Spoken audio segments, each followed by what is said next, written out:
സുശക്തമായ പ്രക്രിയയുടെ പ്രവർത്തന രീതി. മാർസി ഷിമോഫ്.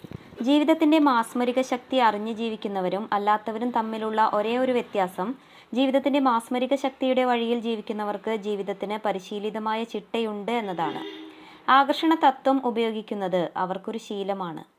അവരുടെ ജീവിതത്തിൽ അത്ഭുതങ്ങൾ എപ്പോഴും സംഭവിക്കും. കാരണം അവർ ഇത് ഒരു ഓർമ്മയോടെ പ്രയോഗിക്കും. ഒരു തവണ മാത്രം പരീക്ഷിച്ച് വിട്ടുകളയുകയില്ല. ആകർഷണ തത്വത്തിൻ്റെ ശക്തിയും പ്രപഞ്ചത്തിൻ്റെ കുറ്റമറ്റതും പരിശുദ്ധവുമായ പ്രവർത്തന ഭൂമികയും വ്യക്തമാക്കുന്ന രണ്ട് യഥാർത്ഥ സംഭവങ്ങൾ പറയാം. ആദ്യത്തെ കഥ ജിയാനി എന്ന സ്ത്രീയുടേതാണ്. അവർ രഹസ്യത്തിൻ്റെ ഒരു DVD വാങ്ങി. അതിൻ്റെ സന്ദേശം തൻ്റെ ശരീരത്തിലെ ഓരോ കോശവും ആഗിരണം ചെയ്യണം എന്ന ചിന്തയോടെ അവർ ദിവസത്തിൽ ഒരു തവണയെങ്കിലും മുടങ്ങാതെ കാണുമായിരുന്നു. ബോബ് പ്രോക്ടർ അവരെ വല്ലാതെ സ്വാധീനിച്ചു. അദ്ദേഹത്തെ നേരിൽ കാണണമെന്ന അതിയായ ആഗ്രഹം അവർക്കുണ്ടായി. ഒരു ദിവസം കാലത്ത് തപാൽ പെട്ടി തുറന്ന് കത്തുകൾ എടുത്തപ്പോൾ അവർ ശരിക്കും വിസ്മയിച്ചുപോയി.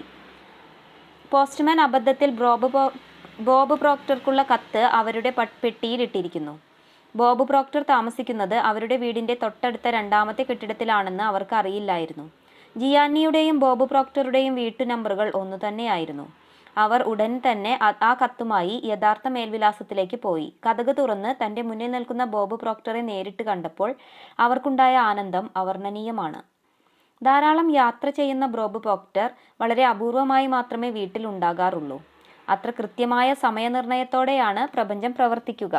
ബോബ് പ്രോക്ടറെ നേരിട്ട് കാണണമെന്ന ആഗ്രഹം ജിയാനിയുടെ മനസ്സിൽ ഉദിച്ച നിമിഷം മുതൽ ആകർഷണ തത്വം പ്രവർത്തിച്ചു. വ്യക്തികളെയും സാഹചര്യങ്ങളെയും സംഭവങ്ങളെയും ഈ കാര്യം സംഭവിക്കാൻ ആവശ്യമായ രീതിയിൽ ക്രമീകരിച്ചു. കോളിൻ എന്ന 10 വയസ്സുകാരൻ ബാലനുമായി ബന്ധപ്പെട്ടതാണ് രണ്ടാമത്തെ സംഭവം. കോളിൻ രഹസ്യം ചലച്ചിത്രം കണ്ടു. അവനത് വളരെ ഇഷ്ടപ്പെട്ടിരുന്നു. കോളിൻ്റെ കുടുംബം ഒരു വാരാന്ത്യത്തിൽ ഡിസ്നിലാൻഡ് സന്ദർശിച്ചു. ആദ്യ ദിവസം പാർക്കിൽ പ്രവേശിക്കാൻ തന്നെ വളരെ നീണ്ട ക്യൂവിൽ ഏറെ നേരം കാത്തു നിൽക്കേണ്ടി വന്നു. അന്ന് രാത്രി ഉറങ്ങാൻ കിടക്കുമ്പോൾ കോളിൻ മനസ്സിൽ വിചാരിച്ചു, നാളെ എനിക്കൊരു ക്യൂവിലും കാത്തു നിൽക്കാതെ പാർക്കിൽ കയറി എല്ലാ റൈഡുകളിലും കളിക്കണം. അടുത്ത ദിവസം കാലത്ത് കോളിനും കുടുംബവും പാർക്ക് തുറക്കുന്ന സമയത്ത് എപ്കോട്ട് സെൻറ്ററിൻ്റെ ഗേറ്റിലെത്തി. പാർക്കിലെ ഒരു ജീവനക്കാരൻ അവരുടെ അടുത്ത് വന്ന് നിങ്ങൾ എപ്കോട്ടിലെ ആ ദിവസത്തെ ആദ്യ കുടുംബമാകാൻ താല്പര്യമുണ്ടോ എന്ന് അന്വേഷിച്ചു. ആദ്യ കുടുംബത്തിന് VIP പദവിയാണ്. ഒരു ജീവനക്കാരൻ അവർക്ക് സഹായിയായി അനുഗമിക്കും. അവിടുത്തെ എല്ലാ വലിയ റൈഡുകളിലും ഇഷ്ടം പോലെ ചെന്ന് കയറാനുള്ള പ്രത്യേക പാസും ലഭിക്കും. കോളിൻ സ്വപ്നം കണ്ടതിലും അപ്പുറമായിരുന്നു അത്. 100 കണക്കിന് കുടുംബങ്ങളാണ് പാർക്കിൽ കയറാനായി കാത്തു നിന്നിരുന്നത്. എങ്ങനെയാണ് തങ്ങൾക്ക് ഈ ഭാഗ്യം കിട്ടിയത് എന്നതിനെക്കുറിച്ച് കോളിന് യാതൊരു സംശയവും ഉണ്ടായിരുന്നില്ല. രഹസ്യം ഉപയോഗപ്പെടുത്തിയത് കൊണ്ടാണ് അത് സംഭവിച്ചതെന്ന് കോളിന് പൂർണ്ണ ബോധ്യമുണ്ടായിരുന്നു. 10ാമത്തെ വയസ്സിൽ തന്നെ പ്രപഞ്ചത്തെ ചലിപ്പിക്കാനുള്ള ശക്തി തൻ്റെ ഉള്ളിൽ തന്നെ ഉണ്ടെന്ന തിരിച്ചറിവ് കഴിയുക എത്ര മഹത്തായ കാര്യമാണ്. നിങ്ങൾ സങ്കല്പിച്ച ചിത്രം മൂർത്തമായ യാഥാർത്ഥ്യമാകുന്നത് തടയാൻ അത് നിർമ്മിച്ച ശക്തിക്ക്, നിങ്ങൾക്ക് അല്ലാതെ ഒരു ശക്തിക്കും കഴിയില്ല. Genevieve Behrend. James Ray. പൊതുവെ ആളുകൾ ഇത് കുറച്ചു നേരം മനസ്സിൽ സൂക്ഷിക്കും. അവർ അതിൽ വളരെ വിദഗ്ധർ തന്നെയാണ്. ഞാനിതാ തയ്യാറായി, ഈ പരിപാടി ഞാൻ കണ്ടു, ഞാനിതാ എൻ്റെ ജീവിതം മാറ്റിമറിക്കാൻ പോവുകയാണ് എന്നവർ പറയും. പക്ഷെ ഫലം കാണുകയില്ല. ഉപരിതലത്തിന് താഴെ അത് സംഭവിക്കാൻ തയ്യാറാവുന്നുണ്ട്. പക്ഷെ ആ വ്യക്തി ഉപരിതലത്തിൽ കാണുന്നത് മാത്രം നോക്കിയിട്ട് പറയും, ഈ പരിപാടി നടക്കില്ല എന്ന്. അപ്പോൾ എന്താണുണ്ടാവുക? പ്രപഞ്ചം എന്ന ഭൂതം നിങ്ങളുടെ ആഗ്രഹം എനിക്ക് ആജ്ഞയാണ് എന്ന് പറഞ്ഞ് മറയും. സംശയചിന്ത മനസ്സിൽ കടന്നുകൂടിയാൽ ആകർഷണ നിയമം സംശയചിന്തകൾ ഒന്നിനു പിറകെ ഒന്നായി മനസ്സിലേക്ക് കൊണ്ടുവരാൻ തുടങ്ങും. സംശയചിന്ത മനസ്സിൽ കയറിയാൽ ഉടൻ തന്നെ അതിനെ നിരസിക്കുക, പുറത്താക്കുക. പകരം ഇതാ എനിക്കിപ്പോൾ അത് ലഭിക്കുന്നു എന്ന ചിന്ത ഉള്ളിൽ കയറ്റുക, അത് അനുഭവിക്കുക. ജോൺ അസ്റഫ്. ആകർഷണ നിയമം മനസ്സിലാക്കിയ ശേഷം ഞാൻ അതിനെ ഉപയോഗിക്കാനും എന്ത് സംഭവിക്കുന്നു എന്ന് കണ്ടറിയാനും തീരുമാനിച്ചു. 1995-ൽ ഞാൻ വിഷൻ ബോർഡ് അഥവാ മനോദൃശ്യ ഫലകം എന്ന് പറയാവുന്ന ഒന്ന് ഉണ്ടാക്കാൻ തുടങ്ങി. അതിന്മേൽ ഞാൻ സ്വന്തമാക്കാൻ ആകർഷിക്കാൻ ആഗ്രഹിക്കുന്ന കാര്യങ്ങളുടെ ഒരു കാർ, ഒരു വാച്ച്, അല്ലെങ്കിൽ എൻ്റെ സ്വപ്നത്തിലെ ആത്മമിത്രം ചിത്രം പതിച്ചു വയ്ക്കും.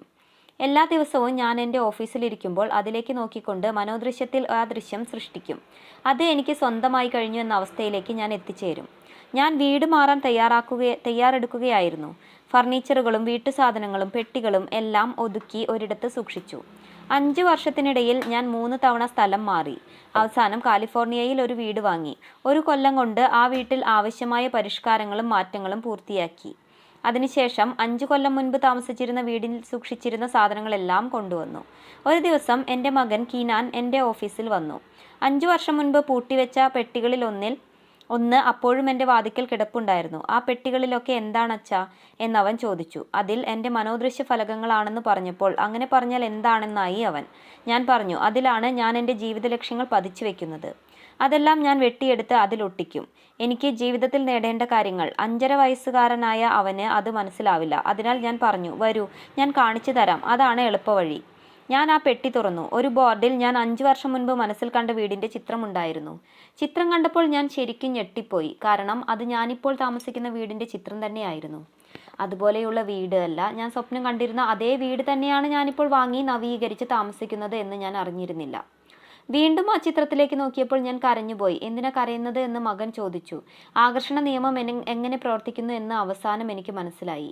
മനോദൃശ്യത്തിൻ്റെ ശക്തി എന്താണെന്ന് അവസാനം എനിക്ക് മനസ്സിലായി. ഞാൻ വായിച്ചതെല്ലാം, ഞാൻ പ്രവർത്തിച്ചതെല്ലാം, ഞാൻ സ്ഥാപനങ്ങൾ നിർമ്മിച്ചതെങ്ങനെ എന്നെല്ലാം അവസാനം എനിക്ക് മനസ്സിലായി. ഭാവന, അതാണ് എല്ലാം. വരാൻ പോകുന്ന വിശേഷങ്ങളുടെ ദീർഘദർശനമാണത്. Albert Einstein 1879 1955. ഒരു മനോദൃശ്യ ഫലകത്തിൽ നിങ്ങൾക്ക് നിങ്ങളുടെ ഭാവനയെ കയറൂരി വിടാം. നിങ്ങൾ ആഗ്രഹിക്കുന്ന കാര്യങ്ങളുടെ ജീവിതം എങ്ങനെ ആയിരിക്കണമെന്ന് ആഗ്രഹിക്കുന്നുവോ അതിൻ്റെ എല്ലാം ചിത്രങ്ങൾ അതിൽ പതിച്ചു വെക്കാം. ജോൺ അസ്രഫ് ചെയ്തതുപോലെ നിങ്ങൾക്കും ഈ ഫലകം ദിവസവും നിങ്ങൾക്ക് കാണാൻ കഴിയുന്ന സ്ഥലത്ത് സ്ഥാപിക്കുക. നിങ്ങൾക്ക് ആഗ്രഹിച്ചത് കിട്ടി എന്ന് പോലുള്ള വികാരം അനുഭവിക്കുക. നിങ്ങൾക്കത് കിട്ടുമ്പോൾ, കിട്ടിയതിന് കൃതജ്ഞത തോന്നുമ്പോൾ ആ ചിത്രങ്ങൾ എടുത്ത് മാറ്റി പുതിയ ചിത്രങ്ങൾ പതിക്കാം. കുട്ടികൾക്ക് ആകർഷണ നിയമം പഠിപ്പിച്ചു കൊടുക്കാനുള്ള രസകരമായൊരു മാർഗമാണിത്. ഒരു വിഷൻ ബോർഡ്, മനോദൃശ്യ ഫലകം ഉണ്ടാക്കുക എന്ന ആശയം ലോകത്തെമ്പാടുമുള്ള അധ്യാപകർക്കും രക്ഷിതാക്കൾക്കും ഒരു പ്രചോദനമാകട്ടെ എന്ന് ഞാൻ ആശിക്കുന്നു. രഹസ്യം വെബ്സൈറ്റ് ഫോറത്തിലെ ഒരാൾ രഹസ്യം DVD-യുടെ ചിത്രമാണ് ബോർഡിൽ പതിപ്പിച്ചത്. അയാൾ രഹസ്യം കണ്ടിട്ടുണ്ട്, പക്ഷേ DVD സ്വന്തമായി കിട്ടിയിരുന്നില്ല. അയാൾ ബോർഡിൽ അത് പതിച്ച് 2 ദിവസം കഴിഞ്ഞ സമയത്ത് എനിക്കൊരു തോന്നലുണ്ടായി. ഫോറത്തിൽ പോസ്റ്റ് ചെയ്യുന്ന ആദ്യത്തെ 10 പേർക്ക് DVD സൗജന്യമായി കൊടുക്കുന്നതാണെന്ന് ഞാനൊരു അറിയിപ്പ് കൊടുത്തു. 10-ൽ ഒരാൾ അയാളായിരുന്നു. ബോർഡിൽ പതിച്ച് 2 ദിവസത്തിനകം അയാൾക്ക് രഹസ്യം DVD കിട്ടി. ഒരു DVD ആയാലും ശരി, ഒരു വീടായാലും ശരി, മനസ്സിൽ സൃഷ്ടിക്കുകയും അത് കൈവരിക്കുകയും ചെയ്യുന്നതിൻ്റെ ആനന്ദം അതിവിശിഷ്ടമാണ്. മനോദൃശ്യത്തിൻ്റെ ശക്തി വ്യക്തമാക്കുന്ന മറ്റൊരു ഉദാഹരണം എൻ്റെ അമ്മ ഒരു പുതിയ വീട് വാങ്ങിയതാണ്. ആ വീടിന് അമ്മയുൾപ്പെടെ ഒട്ടേറെ പേർ വില പറഞ്ഞു നിൽക്കുന്നുണ്ടായിരുന്നു. ആ വീട് സ്വന്തമാക്കാനായി രഹസ്യം പ്രയോഗിക്കാൻ അമ്മ തീരുമാനിച്ചു. അമ്മ സ്വന്തം പേരിനോടൊപ്പം ആ വീടിൻ്റെ വിലാസവും ചേർത്ത് പലതവണ എഴുതി ഇതുതന്നെയാണ് എൻ്റെ സ്വന്തം മേൽവിലാസം എന്ന് അമ്മയ്ക്ക് തോന്നാൻ തുടങ്ങി. അവർ തൻ്റെ വീട്ടുസാമഗ്രികൾ ആ വീട്ടിൽ അതാത് സ്ഥാനങ്ങളിൽ വെക്കുന്നത് മനസ്സിൽ ചിത്രീകരിച്ചു. ഇതൊക്കെ ചെയ്ത് മണിക്കൂറുകൾക്കുള്ളിൽ അമ്മയുടെ ഓഫർ സ്വീകരിച്ചതായി ഫോൺ സന്ദേശം വന്നു. അവർക്ക് വളരെയേറെ ആഹ്ലാദം തോന്നി. പക്ഷെ ഒട്ടും അത്ഭുതം തോന്നിയില്ല. അവർക്കറിയാമായിരുന്നു ആ വീട് തൻ്റേതായി എന്ന്. അതാണ് സാമർത്ഥ്യം. Jack Canfield. എന്താണ് നിങ്ങൾക്ക് വേണ്ടത് എന്ന് തീരുമാനിക്കുക. നിങ്ങൾക്ക് അത് കിട്ടുമെന്ന് വിശ്വസിക്കുക.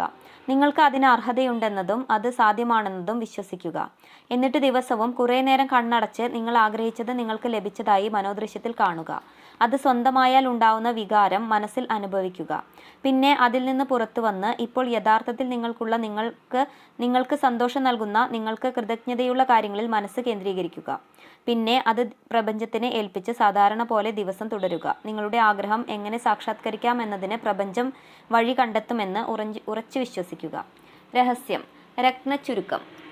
പ്രതീക്ഷ എന്നത് പ്രബലമായ ഒരു ആകർഷണ ശക്തിയാണ്. നിങ്ങൾ ആഗ്രഹിക്കുന്നത് പ്രതീക്ഷിക്കുക, നിങ്ങൾ ആഗ്രഹിക്കാത്തത് പ്രതീക്ഷിക്കാതിരിക്കുക. പ്രതീക്ഷ എന്നത് പ്രബലമായ ഒരു ആകർഷണ ശക്തിയാണ്. നിങ്ങൾ ആഗ്രഹിക്കുന്നത് പ്രതീക്ഷിക്കാതിരിക്കുക, നിങ്ങൾ ആഗ്രഹിക്കുന്നത് പ്രതീക്ഷിക്കുക, നിങ്ങൾ ആഗ്രഹിക്കാത്തത് പ്രതീക്ഷിക്കാതിരിക്കുക. നിങ്ങളുടെ ഊർജത്തിൻ്റെ ഗതി മാറ്റിക്കൊണ്ട് നിങ്ങൾ ആഗ്രഹിക്കുന്നത് കൂടുതൽ നിങ്ങളുടെ ജീവിതത്തിലേക്ക് കൊണ്ടുവരുന്നതിനുള്ള സുശക്തമായൊരു പ്രക്രിയയാണ് കൃതജ്ഞത. ഇതുവരെ ലഭിച്ചിട്ടുള്ളതിനെല്ലാം നിങ്ങൾക്ക് കൃതജ്ഞതയുണ്ടാവണം. അപ്പോൾ നിങ്ങൾ കൂടുതൽ നല്ല കാര്യങ്ങളെ ആകർഷിക്കും. നിങ്ങളുടെ ഊർജത്തിൻ്റെ ഗതി മാറ്റിക്കൊണ്ട് നിങ്ങൾ ആഗ്രഹിക്കുന്നത് കൂടുതൽ നിങ്ങളുടെ ജീവിതത്തിലേക്ക് കൊണ്ടുവരുന്നതിനുള്ള സുശക്തമായൊരു പ്രക്രിയയാണ് കൃതജ്ഞത. ഇതുവരെ ലഭിച്ചിട്ടുള്ളതിനെല്ലാം നിങ്ങൾക്ക് കൃതജ്ഞതയുണ്ടാവണം. അപ്പോൾ നിങ്ങൾ കൂടുതൽ നല്ല കാര്യങ്ങളെ ആകർഷിക്കും. നിങ്ങൾ ആഗ്രഹിക്കുന്ന കാര്യങ്ങളുടെ പേരിൽ മുൻകൂറായി നന്ദി ഉണ്ടായാൽ അത് നിങ്ങളുടെ ആഗ്രഹങ്ങളെ അതിശക്തമായി ചാർജ് ചെയ്ത് കൂടുതൽ ശക്തമായ സിഗ്നലുകൾ പ്രപഞ്ചത്തിലേക്ക് അയക്കും. നിങ്ങൾ ആഗ്രഹിക്കുന്ന കാര്യങ്ങളുടെ പേരിൽ മുൻകൂറായി നന്ദി ഉണ്ടായാൽ അത് നിങ്ങളുടെ ആഗ്രഹങ്ങളെ അതിശക്തമായി ചാർജ് ചെയ്ത് കൂടുതൽ ശക്തമായ സിഗ്നലുകൾ പ്രപഞ്ചത്തിലേക്ക് അയക്കും. നിങ്ങൾ ആഗ്രഹിക്കുന്നത് നിങ്ങൾ അനുഭവിച്ച് ആസ്വദിക്കുന്ന ചിത്രം മനസ്സിൽ സൃഷ്ടിക്കുന്ന പ്രക്രിയയാണ് മനോദൃശ്യം, ഉൾക്കാഴ്ച. നിങ്ങൾ മനോദൃശ്യം കാണുമ്പോൾ നിങ്ങൾക്ക് അത് ലഭിച്ചു കഴിഞ്ഞാലുള്ള അവസ്ഥയുടെ ശക്തമായ ചിന്തകളും വികാരവും നിങ്ങൾ ഉൽപ്പാദിപ്പിക്കുന്നു. നിങ്ങൾ അതിനെ ഏതു വിധത്തിൽ മനസ്സിൽ കണ്ടുവോ ആകർഷണ നിയമം കൃത്യമായും അതേ വിധത്തിൽ അത് നിങ്ങൾക്ക് എത്തിച്ചു തരും. നിങ്ങൾ ആഗ്രഹിക്കുന്നത് നിങ്ങൾ അനുഭവിച്ചാസ്വദിക്കുന്ന ചിത്രം മനസ്സിൽ സൃഷ്ടിക്കുന്ന പ്രക്രിയയാണ് മനോദൃശ്യം ഉൾക്കാഴ്ച. നിങ്ങൾ മനോദൃശ്യം കാണുമ്പോൾ നിങ്ങൾക്ക് അത് ലഭിച്ചു കഴിഞ്ഞാലുള്ള അവസ്ഥയുടെ ശക്തമായ ചിന്തകളും വികാരവും നിങ്ങൾ ഉൽപ്പാദിപ്പിക്കുന്നു. നിങ്ങൾ അതിനെ ഏതു വിധത്തിൽ മനസ്സിൽ കണ്ടുവോ ആകർഷണ നിയമം കൃത്യമായും അതേ വിധത്തിൽ അത് നിങ്ങൾക്ക് എത്തിച്ചു തരും.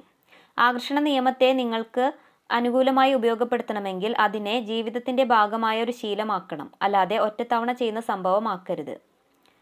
ആകർഷണ നിയമത്തെ നിങ്ങൾക്ക് അനുകൂലമായി ഉപയോഗപ്പെടുത്തണമെങ്കിൽ അതിനെ ജീവിതത്തിൻ്റെ ഭാഗമായ ഒരു ശീലമാക്കണം, അല്ലാതെ ഒറ്റത്തവണ ചെയ്യുന്ന സംഭവമാകരുത്.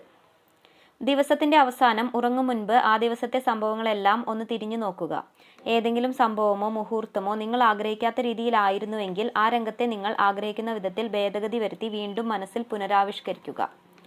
ദിവസത്തിൻ്റെ അവസാനം ഉറങ്ങും മുൻപ് ആ ദിവസത്തെ സംഭവങ്ങളെല്ലാം ഒന്ന് തിരിഞ്ഞു നോക്കുക. ഏതെങ്കിലും സംഭവമോ മുഹൂർത്തമോ നിങ്ങൾ ആഗ്രഹിക്കാത്ത രീതിയിലായിരുന്നുവെങ്കിൽ ആ രംഗത്തെ നിങ്ങൾ ആഗ്രഹിക്കുന്ന വിധത്തിൽ ഭേദഗതി വരുത്തി വീണ്ടും മനസ്സിൽ പുനരാവിഷ്കരിക്കുക.